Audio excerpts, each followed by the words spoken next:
துயரமான செய்தி. மக்கள் பிரதிநிதி ஒருவர் மறைந்திருக்கிறார். தமிழகத்தின் கன்னியாகுமரி தொகுதி காங்கிரஸ் நாடாளுமன்ற உறுப்பினர் வசந்தகுமார் காலமாகியிருக்கிறார். அவருக்கு வயது 70. காங்கிரஸ் கட்சியைச் சேர்ந்தவரான வசந்தகுமார் கன்னியாகுமரி தொகுதி நாடாளுமன்ற உறுப்பினராக இருந்தார். நாங்குநேரி தொகுதி சட்டமன்ற உறுப்பினராகவும் அவர் அரசியல் வாழ்வில் இருந்தார். அண்மை காலமாக கொரோனா தொற்று ஏற்பட்டு அதற்காக சிகிச்சை பெற்று வந்தார்.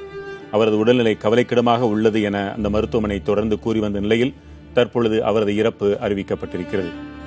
கொரோனா தொற்றால் பாதிக்கப்பட்டு மருத்துவமனையில் அனுமதிக்கப்பட்டிருந்த காங்கிரஸ் கட்சியைச் சேர்ந்த நாடாளுமன்ற உறுப்பினர் வசந்தகுமார் மறைந்திருக்கிறார்.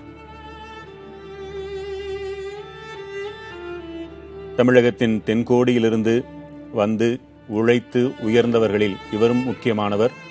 அரசியல் வாழ்விலும் ஜொலித்தவர். கன்னியாகுமரி தொகுதியின் காங்கிரஸ் கட்சியைச் சேர்ந்த நாடாளுமன்ற உறுப்பினராக தற்போது இருக்கிறார்.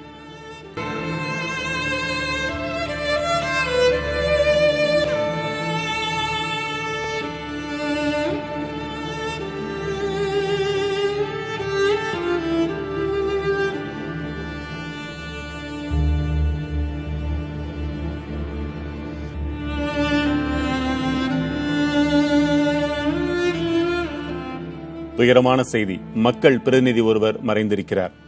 தமிழகத்தின் கன்னியாகுமரி தொகுதி காங்கிரஸ் நாடாளுமன்ற உறுப்பினர் வசந்தகுமார் காலமாகியிருக்கிறார். அவருக்கு வயது 70.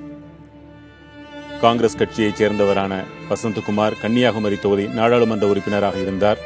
நாங்குநேரி தொகுதி சட்டமன்ற உறுப்பினராகவும் அவர் அரசியல் வாழ்வில் இருந்தார். அண்மை காலமாக கொரோனா தொற்று ஏற்பட்டு அதற்காக சிகிச்சை பெற்று வந்தார். அவரது உடல்நிலை கவலைக்கிடமாக உள்ளது என அந்த மருத்துவமனை தொடர்ந்து கூறி வந்த நிலையில் தற்பொழுது அவரது இறப்பு அறிவிக்கப்பட்டிருக்கிறது. கொரோனா தொற்றால் பாதிக்கப்பட்டு மருத்துவமனையில் அனுமதிக்கப்பட்டிருந்த காங்கிரஸ் கட்சியைச் சேர்ந்த நாடாளுமன்ற உறுப்பினர் வசந்தகுமார் மறைந்திருக்கிறார். தமிழகத்தின் தென்கோடியிலிருந்து வந்து உழைத்து உயர்ந்தவர்களில் இவரும் முக்கியமானவர். அரசியல் வாழ்விலும் ஜொலித்தவர். கன்னியாகுமரி தொகுதியின் காங்கிரஸ் கட்சியைச் சேர்ந்த நாடாளுமன்ற உறுப்பினராக தற்போது இருக்கிறார்.